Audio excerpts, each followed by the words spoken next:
जमलं आई हे घ्या. थँक्यू बरं का.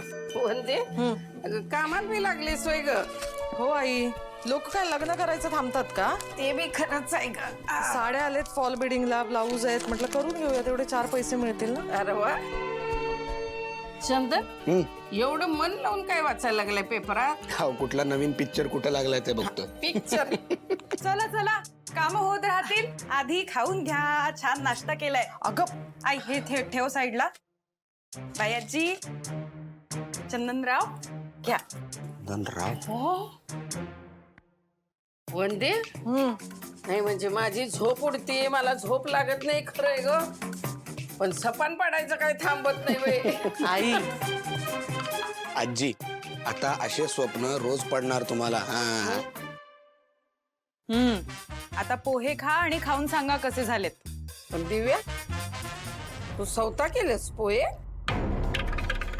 हा स्वतःहून केलेत. मलाच आज वाटलं की काहीतरी छान करावं सगळ्यांसाठी म्हणून केले.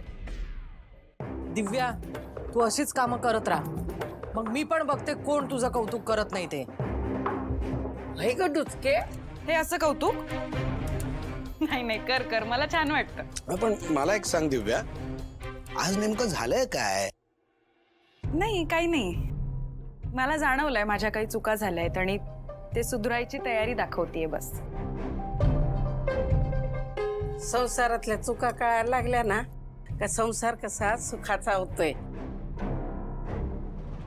पण फक्त संसारातल्या नाही, बाकी चुका सुद्धा कळायला पाहिजे. हा. काय हो हो आले आहेत की, म्हणूनच त्यासाठीच प्रयत्न करतेय. आणि म्हणून मी आशु आणि शिवासाठी पण नाश्ता केलाय. आता जाऊन देणार आहे त्यांना. अगं बाई हो का? नाही चांगलंय, म्हणजे प्रयत्न दिसतात बरं का तुझे. हा चंदन